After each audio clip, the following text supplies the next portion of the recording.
Vivienne, how are you? I'm good, thank you. How are you? I'm good. I'm looking forward to this. I love a business startup story. Yeah. I was doing a bit of research into you, nothing dodgy. And you studied fashion. I did, yes. You moved to the Borders to study fashion. Mm-hmm.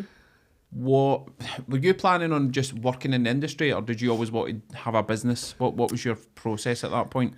I think, well, when I came out of uni, I was applying to jobs. Mm-hmm. I didn't plan on having a business, so I was applying to jobs down south. The only thing is, of course, in design, especially lingerie design, Mm-hmm. you're not going to get a job up in Scotland, really. You're just not. So is there not a big... There's not a big industry Right, at okay. all, no. So, which is it's a shame, Mm-hmm. because there's actually so many talented designers up here, Mm-hmm. but everyone seems to have to go and move down south. At this point, I had been with my other half, my now fiance, Yep. for 4 years.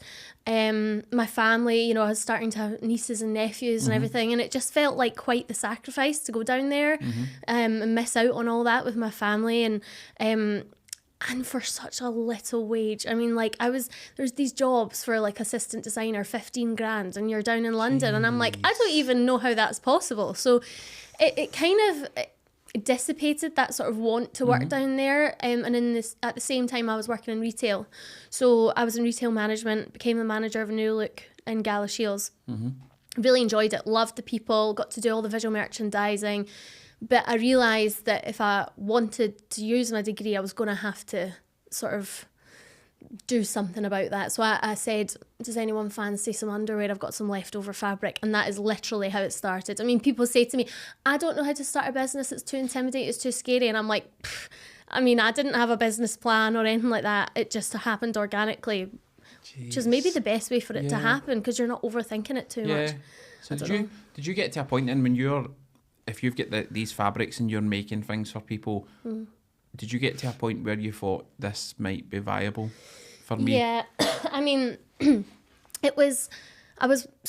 had the manager position at the shop, and I'd started to, the orders were happening. Yeah. Not a lot, but, Yeah. So I was kind of in my spare time trying to do that, and I was like, okay, either I'm going to be in retail management and that is now my career, or I need to take Miss Vivienne seriously. So I decided to go part-time, just to be a supervisor in another store, which I thought, well, I'll still be making a wage. I can go back to the position if I want. And I just hated it. It was a lot quieter in this store, and it just wasn't feeling the same way as the last. And Miss Vivienne was picking up, of course, because I was only working 3 days a week at the shop. Yeah. So then the other time I was put into the business, so it was picking up. And after 6 months of being in the new store, my other half was like, just quit. And I was like, I literally can't. I've not got a salary. What am I supposed to do? I've just got some savings, is what I had. Yeah. And he was like, I'll take care of the mortgage. You go and do it. And like, honestly, if it wasn't for him being so supportive, even now, all the time, emotionally, and all that, when I come in, I can't do this anymore. He's just been amazing. That's how it kicked off. I quit that job, went full time, worked out my spare room at that point. Wow. And it just came back tenfold. All the energy I put in, I was getting back. So yeah, it worked. Thank God. How were the nerves when you handed your notice in?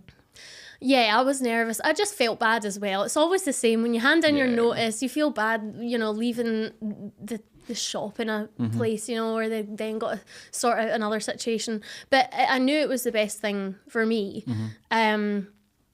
So I think it took until like my last day, and then it was like the next day when I was like in my spare room with my sewing machine, with my sketchbooks and stuff, and I was like, okay, like now this is happening. This is it. And then that's when it started getting exciting, when I was finally in it, designing and getting to really do what I love.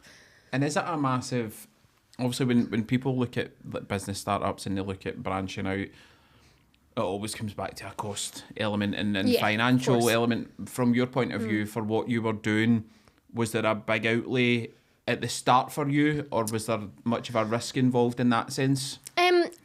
There actually wasn't, because well, luckily for me, made to order lingerie, it doesn't take a lot of fabric, and I'm only making what's been ordered. So However, when I think back, I probably did think that the money I was spending was quite an investment. Do you know what I mean? Yeah. My packaging, stickers and postcards and the little bit of fabric I was ordering and the hardware.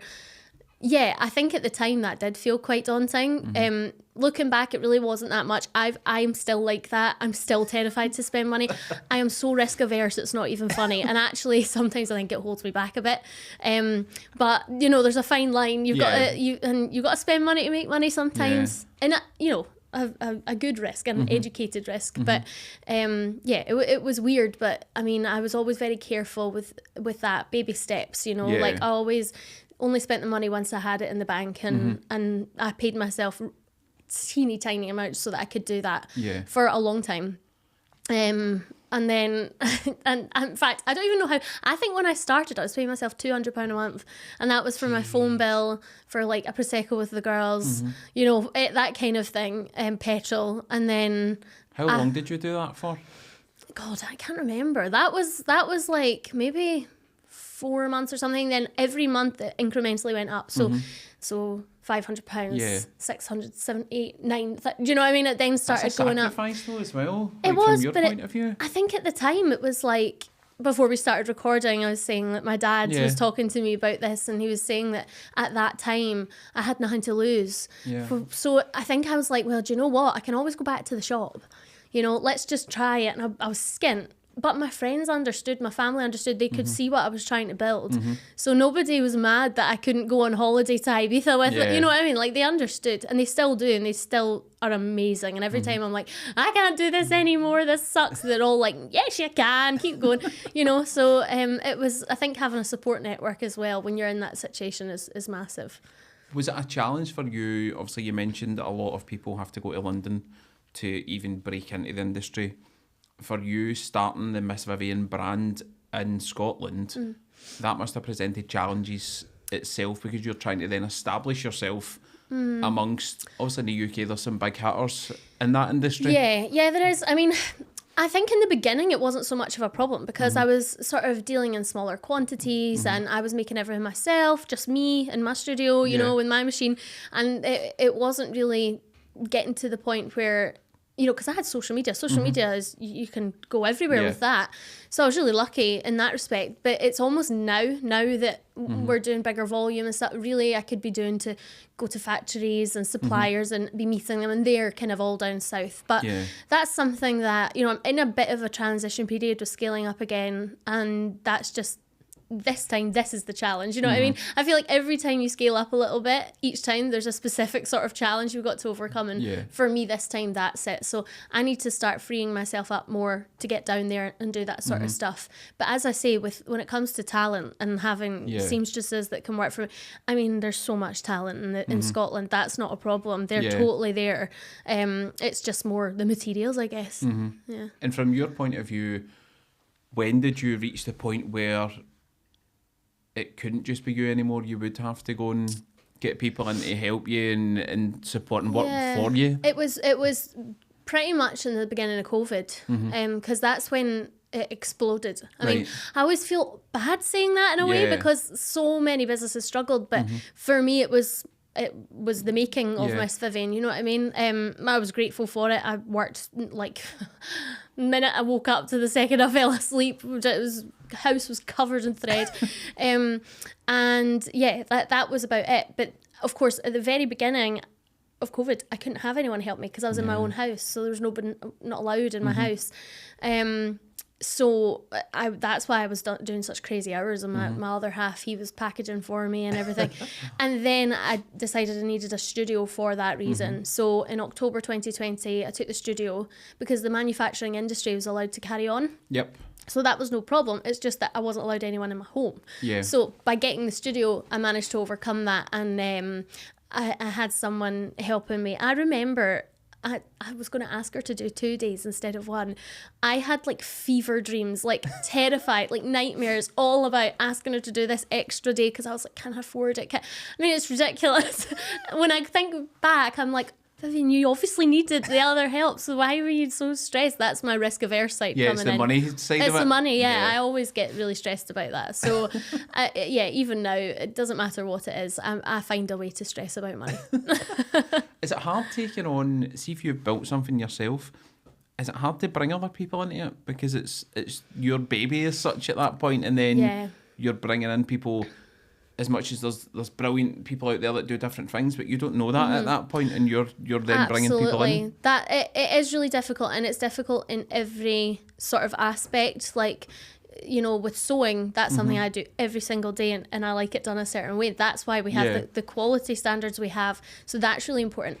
Then when it comes to social media, I do that. I love it. I really. So when someone helps with that, I find it hard to give up control.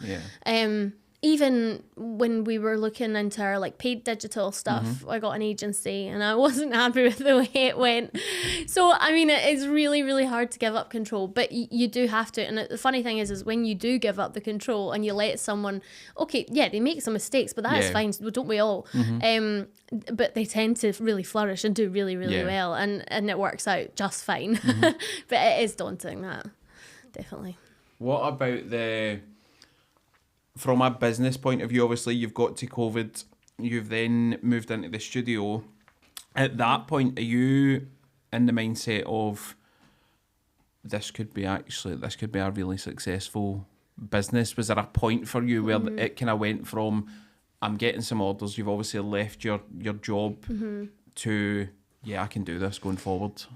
Yeah, I think it was sort of maybe 6 months after being in the studio, and it was just consistent. It was just, you know, and people were really loving the product, and we were getting orders from like Tokyo and like Alaska and stuff, and I was like, okay, this is actually a thing now, because people in these places sort of know of us, which is so cool. And that was amazing. And now it's almost happening again. Like, I'm having another moment of realization now where I'm like, oh, this actually could be like massive. You know what I mean? Like, if I really think about it and plan it, and so I'm almost in that moment again of, okay, let's try and take it up another notch, you know? What's been the high point so far for you? Oh my gosh, I don't know. I really loved doing that BBC episode. I did an episode with BBC that was really cool. I think the series is called Loop, and it was just a short programme all about Miss Vivienne and all of the sustainability aspects of it, which was really cool. I think as well, just during COVID, when we used to open and shut the shop, it would take all of our orders until we got to capacity and then shut. Whereas we're fully open now all the time, which is amazing, and I'm really happy about that. But at that point, there was one shop opening where we reached full capacity for the month's worth of orders in half an hour. Jeez. And I was like, whoa, it was crazy. So that was a moment of like, okay, this is working, you know, and the BBC thing, that was cool. Do you still get, when you do a new line, do you still have that kind of thought in your head of, I don't know if this will sell, or absolutely all the time? Even at this point? Even at this point, because it's true, sometimes you will do something that you'll be like, this is going to be like absolute smash hit, you know what I mean? And then it just does average, and I'm like, what's going on? And then another time you're like, I'm just bringing this out because I've got some of this fabric, may as well use it up, we'll do a wee limited edition or something, and people go wild for it, and then I end up having to find more of the fabric, and so it's really funny, and I don't think I'm ever going to get a full grasp on it. I think it's just things change, don't they? Like, and when you're talking about customers overseas in Australia, I mean, their seasons are different from us too. So, you know, they're hardly going to be buying really summery laces in winter. So it really does just change every release. What prompts your style? How do you work out each season what you're going to do? What's the thought process? Well, if I was an amazing businesswoman, I would tell you that we do all of our research and we look at each style and how many units we've sold and stuff. But yeah, I don't really do that. I think that's the designer in me. If a business like graduate would maybe do that, but I'm a design graduate, I'm an arts graduate. So when I see a fabric, that's when it kind of comes to me. This sounds so soppy, but when I see the fabric, I almost see the line and how it's shot and just the whole vibe of it, basically. And that kind of just speaks to me and tells me. And obviously, I know what's popular, I know what the people like. But, you know, we've got a lot of styles within our ranges that you see throughout the website, but in different fabrics. But it's really good because then customers, they'll say, I really like that 2-strap thong. Can you make it in that fabric for me? And that's really easy to do. So I think that's the beauty of being made to order, is that we can kind of cater, even if the style in that range isn't particularly the one that they wear all the time and would like, they can ask for it and we can do it, you know. That's really what I was going to ask. Do you get, obviously you'll have your own vision, but is there points where you'll get a suggestion from a customer and you'll be like, I never actually thought of that. That might work? Yeah, I mean, for the most part, they just sort of have a style that they might like that we'll do in a different fabric, and we do that. There's been stuff that customers have requested. For example, I had a customer who's got a stoma bag, and she was like, is there any chance you can do a pocket within the knickers for me from I think it was for a wedding, which was really special, and we did that and it was no problem, and I'm actually speaking to another woman about doing one for her. And that's something I'd love to actually get on the site, you know, eventually, because I think it's a brilliant idea, and it's not even that difficult, which is actually crazy that bigger businesses aren't doing it, because it's not that difficult to do. So things like that are really like always on my little ideas board, you know, because I think that's quite important as well. People talk about front fastenings and things for, you know, accessibility, and that's always on the back burner. I want to try and get that on the website. So things like that are great suggestions. See, from the point of view, and this is my own absolute lack of knowledge of this area. How do you know, right, from a designer point of view, if you're planning X amount of months in advance for looking for designs, how do you know what's going to be popular? Or how do you know what? I think that there's a level of trust in it, that I got my business to where it is with the designs that I designed. And people liked them. So going forward, I tend to think if I love a fabric, my customers are going to like it, because so far it's worked out well for me. Definitely. They love embroidery now. That's our sort of, I'd say it's kind of our signature deal is embroidery. Kind of bold colours, and you know, I would say that we're, in terms of style, we're not like crazy raunchy, but we're also not really simple. We're somewhere in between. So and that just works well for us. So I think we sort of go with what has become our signature sort of look. And if I see a fabric, I kind of just think, I think they're gonna like it because they liked everything else, you know. And that must be a real buzz for you, to see a piece of fabric and then take it through that process of, this is my vision, and then people are then getting in touch with you to be like, I want to buy that. That is cool. I mean, our last before Christmas, we had the autumn collection came out. I think people would laugh, like our followers would laugh so much if they saw me when I was sampling that, because I was losing my mind. I was sampling it with like cream elastics, with like dark green elastics, like goldy brownie elastics, because that's the colour in the embroidery. And it wasn't working, and I was just like, but the fabric was amazing, and I was like, how do I get this to work? It's just not working. And then I was like, I think I should do black, and the girls in the studio were like, it might be a bit harsh, you know, whatever. And I was like, no, I can see it's almost like a little picture frame. The black is framing the pieces. And then I did the sample and it looked great, and I was like, yes. And then people have gone wild for the autumn collection, and I'm like, pat on the back to me. I'm so happy. I'm so pleased that I figured it out, because that was a tough one. That was. How many's in your team now? Like, how many? So 6. Wow. But 3 of them are interns, which is amazing, because we've got the uni right next to us, which is where I went to study. Brilliant. I wish that when I was a student there was like a lingerie company nearby I could do my internships at. I went down to London for mine. It cost me a fortune. And they come in. There's funding with Santander with the uni, where the interns get paid, which is fantastic. And sometimes their internship will run out, and that'll be that. And I'll be like, oh, it's your last day. And they'll be like, Vivienne, can I please just stay anyway? Which is so nice. And, you know, it's kind of a rite of passage. I mean, it's hard. We all had to do it when we were at uni, our internships, and they were really enjoyable. And I think as long as they're learning and getting something out of the experience, then that's great. And then the others, I've got Anna. She is in Australia. She helps with our marketing. So she does our email campaigns and reaches out to influencers, all that deal. Nicola, she's our cutter. So she cuts out all of the orders, which is, now I'm very slow at cutting because I don't do it anymore. She's like a master cutter. And then I finish everything off. Nice. Yeah. What do you... If you were to hire someone just now, what would you look for from them? Seamstress. Yeah. It would be a seamstress, and it would be a finishing seamstress to do what I do, because I need to free myself up more now. Yeah. For more designing, and because the thing is that, as I said, with the autumn stuff, that was so frustrating. It probably wouldn't have been as frustrating if I had more time to do it. Yeah. And designing and sampling and shooting, this is the fun stuff. You know what I mean? So I really want to slow it down and be able to really enjoy that process, rather than being like, go, we've got a launch date, it's next week, hurry up, you know. But that's just business, isn't it? 100%.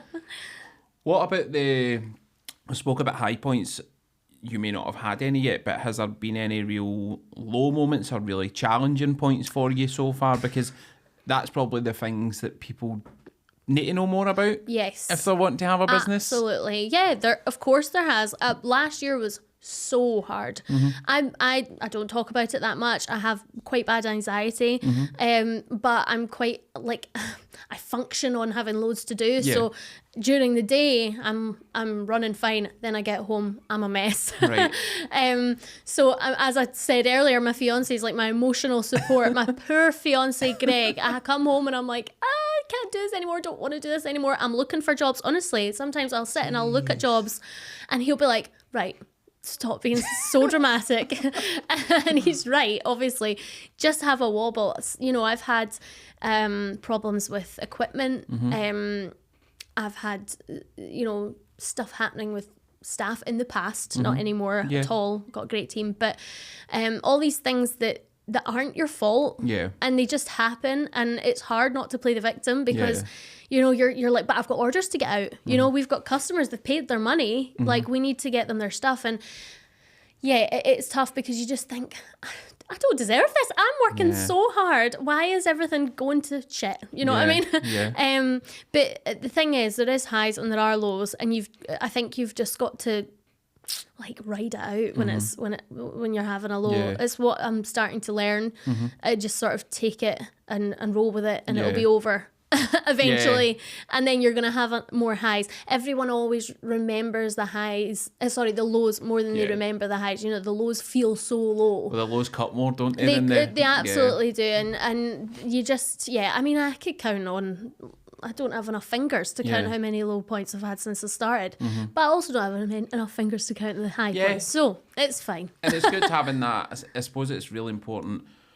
You've got that with Greg, as she said, having that support network of people that will, because sometimes you maybe just want to have a rant. Absolutely. And you just need to get it out your system. And I think with social media, you know, there's a limit to how negative you want to be on there. I mean, I try and keep it as real as possible. But I also don't want the space that I've created to become a negative one. Or, you know, so if I'm having a hard, like this week there, I wasn't well enough. I've got endometriosis, which means that I suffer from a lot of pain sometimes. So I had to be off, and that was so rubbish because I just felt there was so much to do. I mentioned it in my stories. I said, look guys, I'm off, I'm sorry, you know. I did see the video when you're like, I'm just going to get showered and then get ready to go. And I know. Knowing that you couldn't go. I was in such denial. I was like, I'll just go. Oh my God, I'll just go. It'll be fine. No. So I think, you know, it's good to tell people about the low points and that sometimes you struggle and you're not a superhero. Do you know what I mean? Because this is where we all get this sort of imposter syndrome, is because we see on Instagram these people who have businesses maybe the same sort of size as yours. Oh, but she's doing absolutely amazing. She's killing it. Like, she's never ill. She's never got problems with her machinery, or, you know what I mean? Of course she does. Yeah, she just doesn't tell you. Exactly. So that's what it is. You've got to keep it real. But do you find, from your kind of customer base and your social media base, it's probably more of a community for you now with the business, and because it's probably the type of business where if people buy once, they're going to return because they They see you online. They see that it's an honest business. They see that there's no bullshit there. That this is me. This is what I'm doing. But that must be good for you as well. I think it's important for people to see the faces behind what they make, as well as from a sort of ethical and sustainable point of view, because that's where this breakdown has occurred in fast fashion. Is there's no relationship between the person who's making your stuff and you who's buying it. So I think from that point of view it's really important, but I also think like they need to trust, you know, my stuff isn't cheap, you know, let's be honest. There's a reason for that, of course, but the quality and the time and fair wages and all the rest of it, but I think people need to believe that they're buying into a real thing, you know, and it's going to last. And I think showing my face, it shows them I'm not afraid. I do believe in my own product. I mean, but I love it. Like my customers, I mean, I was just talking to my customer this morning about when her baby's due, and, you know, like when she'd bought her house and got married all in 1 year and everything. And then other customers about work, you know, like how's work? You know, like we honestly have a great relationship with our customers. And I think that's so special. And I actually think it's quite rare. I'm really lucky to have that. Like I would honestly, if it's weird because I've never met any of them in person, you know, these people, but I swear if we were like in a room right now, glass of Prosecco, we'd all be best friends.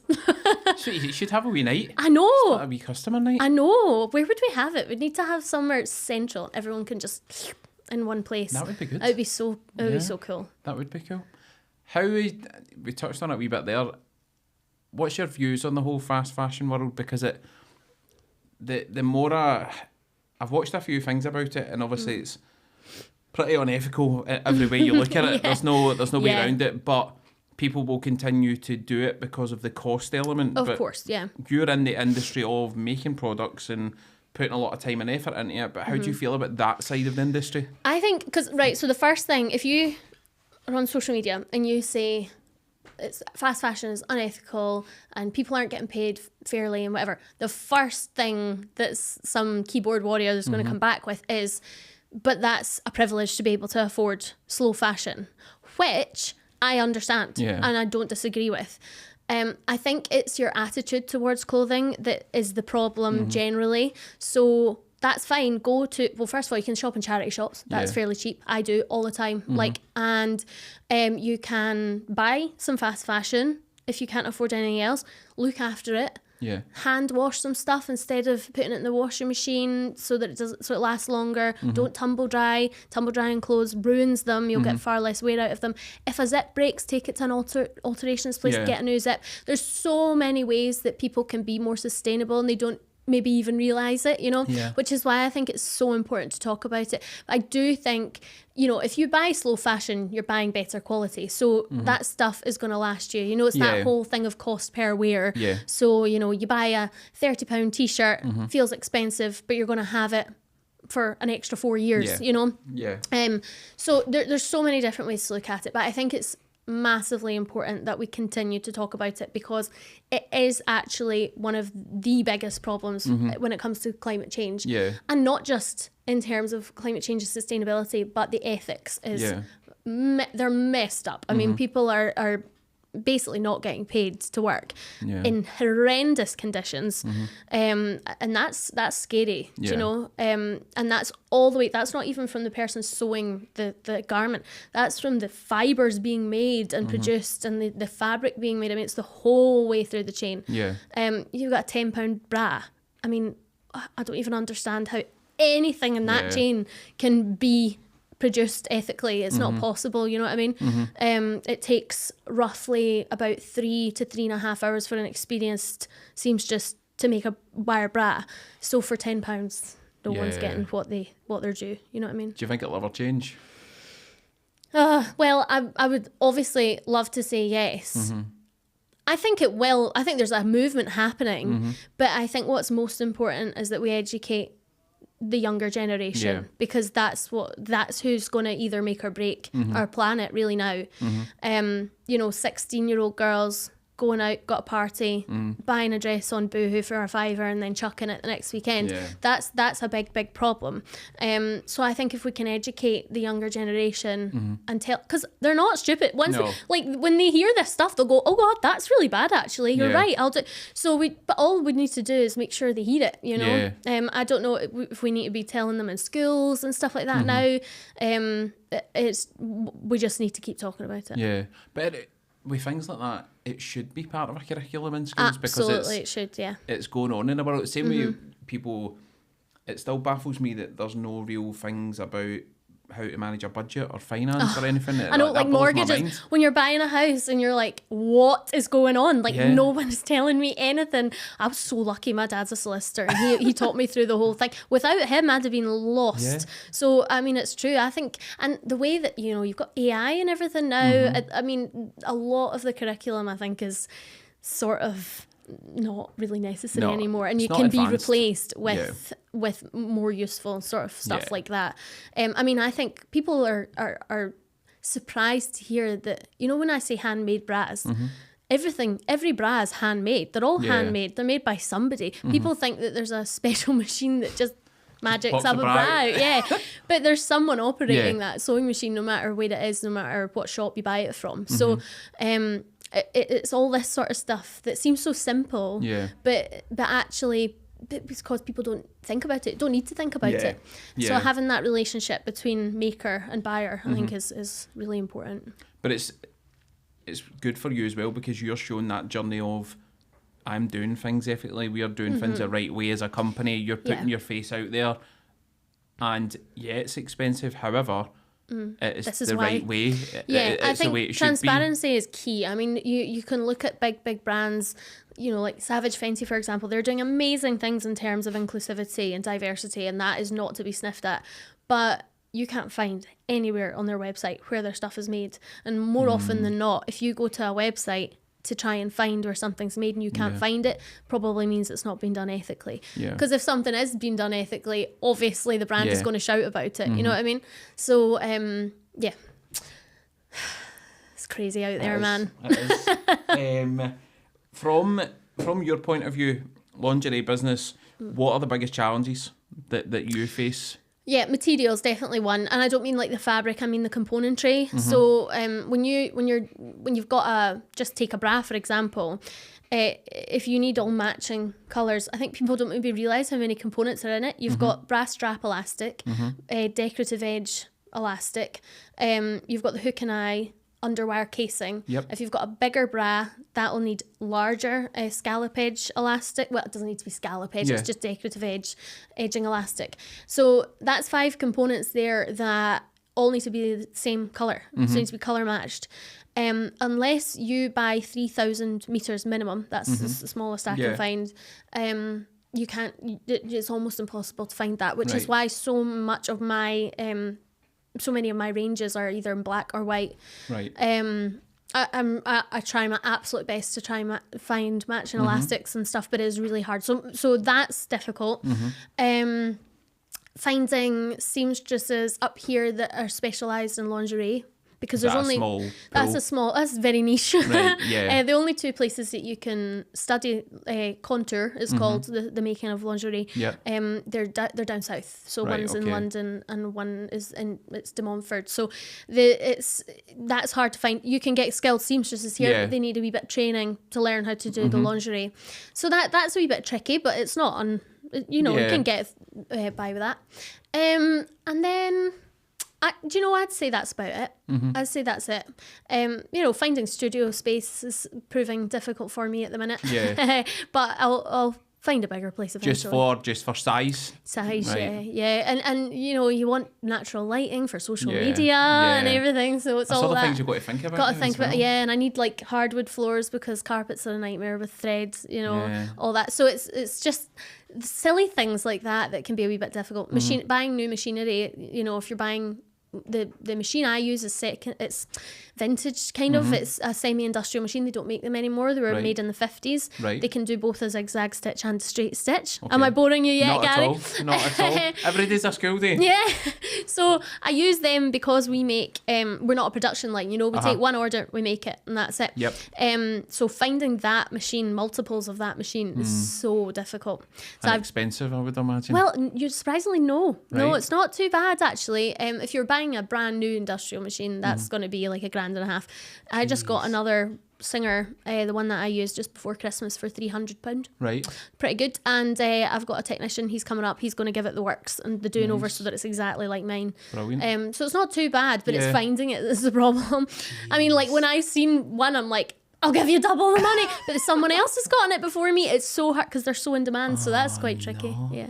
See, from the point of view of when you're talking about the seamstress and obviously the art of contouring and be able to do it, do you think that's something that will ever come into Scotland and people will be able to go and do it and learn more about it and get that craft? I mean, maybe. I guess it'll all depend on if there's someone in Scotland who does lingerie that's up for teaching it a bit more. I mean, I would love to work with the uni that's in my bit to just even do a sort of knicker tutorial or something. You know what I mean? Yeah. I think it's small steps, isn't it? But I think it's good for, you know, I'm really happy to take on interns every year. It's I mean, when I was an intern, like there really was nowhere to go in Scotland. You were in a privileged position to be an intern in London because you had to go down there, not work. You can't work because you're working there. So it was, I think it's really cool for us to be able to offer that to the uni. So I'm hoping that we can do a lot more with them. Yeah. And maybe sort of slowly bring more up here. The bigger my business gets, more chance of that happening. Definitely. But we'll see. How was your uni experience? I'm always curious to find out how people found it. Good. I mean, I loved it in terms of like, you know, sharing a flat with mates and I met Greg in first year of uni, like literally met him 2 months after I moved up. Brilliant. So I mean that was pretty good. And his family, I'm really close with them, so I had like all of them too, which was lovely. I mean, I obviously missed home sometimes, but I just went up. When you're a student, you just nothing really phases you, does it? The one thing that stressed me out was when I was in second year, and I all of a sudden got like just D's and C's, and I was like, what is happening? I am not okay with this. I cannot cope with this. And I was like, what's wrong? What am I doing wrong? And it just seemed to be, I just wasn't that interested in women's wear, like dresses and skirts and shirts and suits and stuff. I found the one thing I really enjoyed was the tailored jacket project, probably because it was all about the contours of the body. But I was like, why am I not doing very well in this? So in my third year, I really discovered lingerie in my first and second year. So in my third year, I thought, right, well, why don't I try and apply it to my degree and see if I can make something work? Did that, and I had my one-to-one tutorial with my lecturer, and she was like, where has this work come from? And I was like, I just thought I'd do some lingerie bits. And I thought, is she going to get me in trouble? Because and she was like, this is it. This is what you do now. and I just got A's again from then on. And I was absolute like, sliding doors moment. I was like, what's going, and it was almost like a moment for me to be like, oh, it's lingerie. Like that is my thing. Definitely that's my thing. I'm just more passionate about it in general, you know. So that helps. Yeah, definitely. I'm curious about obviously you do made to order. How big an impact does social media have on your business? Because most people, if they're doing that, they'll have a shop front or they'll have something that people can go to, but you're relying on the kind of power of social media to get it out there. But how big is that for you? Well, it's massive for us. Instagram is honestly probably our biggest like lead generator. But it's difficult because it grew organically for a long time, which was fantastic, and all was well. Everyone was happy. Then boom, the algorithm changed, and it changed big time. And I mean, we're just getting flagged left, right and centre for our content. Right. I'm no longer allowed to show to new followers, so my content won't be shown Why is that? to non-followers because of the nature of it, because it's underwear. Jeez. It's seen as nudity and sexual and all the rest of it, which kills me, because we are, as a lingerie brand goes, we're pretty PG. I mean, we don't put anything that risky on socials. Considering what's on Instagram as well, on some pages. This is exactly what people say to me. They're like, what? I've just had like, a message request come through and it's like a massive dick pic. What? How come you're getting flagged? So can you not appeal that or anything? Or so you can appeal, but for the most part, most just get, like, they don't work. So that's difficult, and of course the bigger you get, the more following you have, you're being watched more. So one thing I've started to do is spend a bit more regularly on digital ads to see if Meta will cut me some slack if I'm paying them, which sucks, but it got to be done. And just generally, Instagram is still a great source of income, but it's not the same as it used to be. So that's why I think it's really important for us to get our SEO down, our paid digital working for us, all that. And that's just, I mean, I guess my higher Spanish teacher, she used to say, there's no room for, and we'd all shout, complacency. And like, honestly, it has carried through my entire life, because I think I did get a wee bit complacent when it came to Instagram, and not realising things can change just at the drop of a hat. So now it's, okay, right, let's learn more about SEO and let's talk to someone about this and that. And I've been talking to Scottish Enterprise. Right. About like the back end of Meta and everything. They've been really helpful. So I think, any business owners listening, never forget that there's places like that they might not be able to give you funding, but they have expert help that can really be really helpful. I would love to know who actually knows the algorithm. Oh my God. I don't think anyone does now. I think it's gotten away from it. Like, I've just got visions of some wee guy sitting in a basement somewhere, just like, that one's doing well. Messing with people. Because you can, like... here's Miss Vivienne again. You'll put posts up and get thousands of views, and then you put another one up, like 70, and you're like, how does that work? It's bizarre, because, we've tried to do, like, flat lays and stuff, just no people, no skin. Yep. And they'll do, like, average, right? And then a few months ago, I put up a reel, and it's one of our models in just a bralette and thong. Yep. And she's hanging washing out outside. Right. And she's smiling, and it's about 3 seconds long, went viral. And I'm like, I don't understand, because that had loads of skin, and there's no rhyme or reason. At this point, I've just got to post. And surely as a business as well, they would recognise that it's your job. Like, you're not just posting stuff for the sake of... If you looked at the page, you'd be like, right, it's a business. Yeah, it's a business, and it's not, like, obviously there's no nudity. There's no nudity. We're not showing anything ever.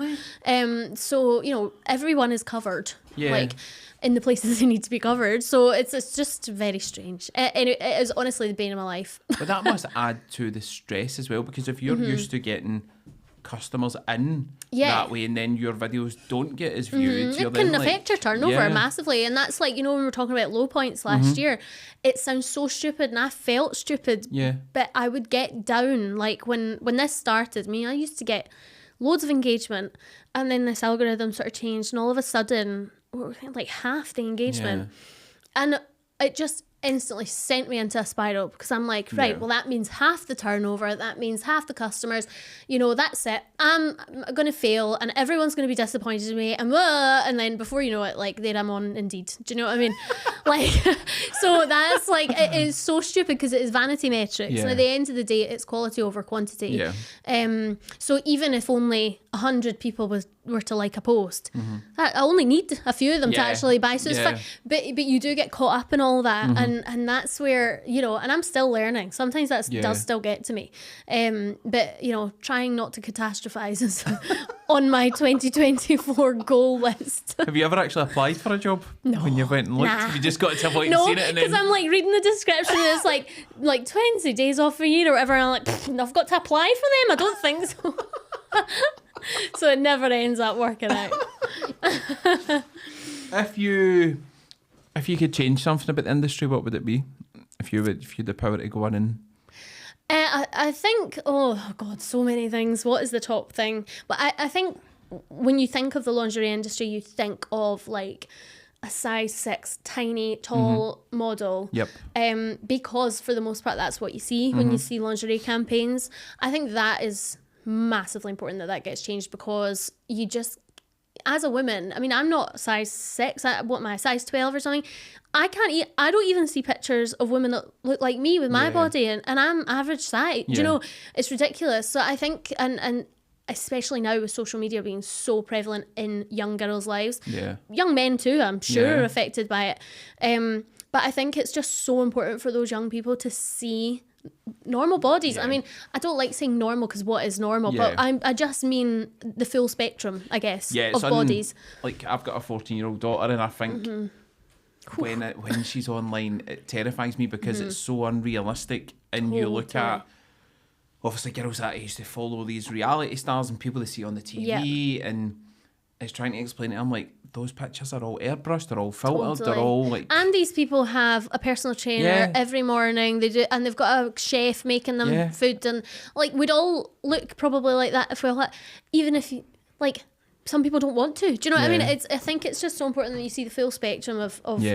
bodies, and a lot of diversity. As I said, Savage Fenty is doing that really, really well. So there are brands now that are starting to do that. I try and do that as much as we can as well. So I think that is really huge. Obviously, then there's the sustainability part. There's, you know, I think it would be really nice to see more small businesses like myself as well. It's funny because I think people think that you would be really competitive, you know, but actually, like, I'm in a group chat with a bunch of CEOs from different, like, lingerie businesses. They're so helpful. Like, I'll be like, Posey, can you help me with, like, where are you getting your fabric from? Blah, blah, blah. And she's like, oh yeah, here. But also, can you tell me how you do your underwear casing? Because I like, and it'll just be things like that. And we're always willing to help each other. So I think having more small businesses like us that are sustainable and ethical, have all these wonderful practices, would be a great thing. You know, it would create a lovely community, and it wouldn't be competitive, because we all have different styles and all the rest of it. And there's, as you say, there's probably enough customers to go round. Of course there is. Well. Yeah, it's not like you've only got X amount of people that are going to buy underwear. It's always going to be a need. I mean, it's half the population, isn't it? I mean, and more. I mean, I sell to men as well, so... Well, that's the thing. I was going to say the other half will probably be buying them for someone else, so there's always going to be... And men buy from themselves. I mean, honestly, like... There's a huge customer base. People that like underwear, and people whose thing is underwear, like people collect underwear. I do. I love underwear. That's my thing. Couldn't really care about a nice dress or a handbag or shoes, but I'm like, ooh, look at that no one's ever going to see. But I'll spend all my money on it. So, you know, it's a niche sort of collectors group, I guess, but there's still tons of them. And because you can sell all around the world now, there's so many, so it doesn't need to be that competitive, you know. Is there anybody out there that you would like to design something for? Like, if you could? Well, yeah, but I always feel silly saying it.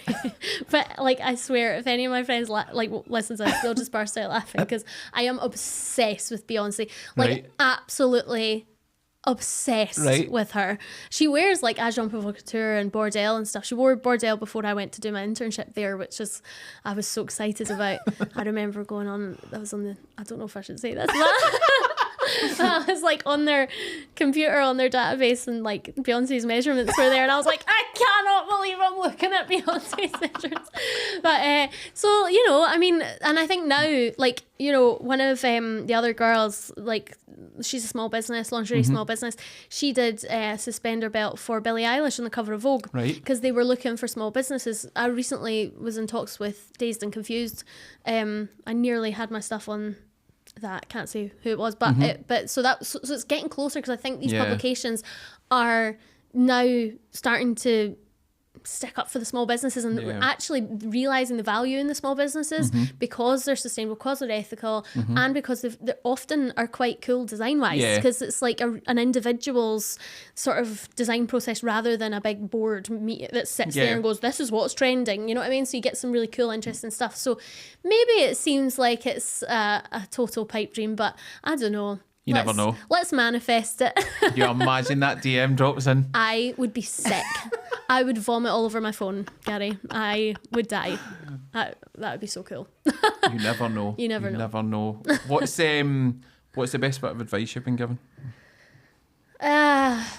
Well, it's from my dad. I can't think of exactly what it is, but it's from my dad. He's amazing. My dad started his business. He is creative, I guess, but not in an artsy way. He was a lawyer.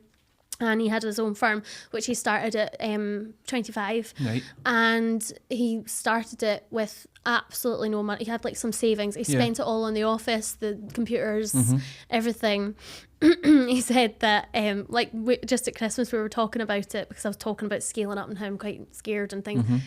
And he said, Vivienne, he was like, when I was 25 and I started that business and all my money was gone, there was a woman that came in for half an hour of legal aid in 1 month, in the first month.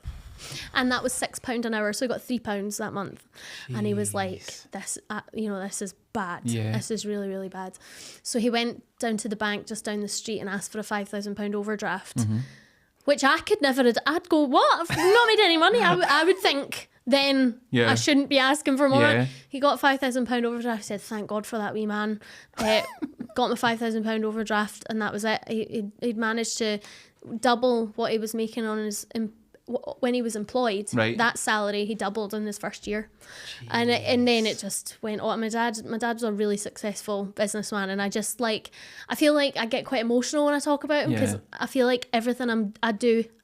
I want, as for him, I want to show him like I can do it. And he believes in me so much. I mean, it's wild. At Christmas we were talking and I was like, why am I, so risk averse? Why am I so scared? And he's like, because you've got stuff to lose now. But he was like, just do it. Yeah. It's like, it's just money. Money will always come back. Like, even if you have to go and get a job, like, doesn't matter. It's worth trying. He was like, this is the moment. You need to grab it, grab the bull by the horns and just do it. And so the motivation I get from him is like crazy. And he's lived that as well. He's lived it. Sold his business now. Yeah. I mean, I wish I knew how much more. No, but his words of wisdom, I mean, like, he speaks, my other half is self-employed as well. And, my other half is a joiner. So you have those moments where you get, like, customers that can be really difficult. Yeah. And my dad would say, spot the numpty.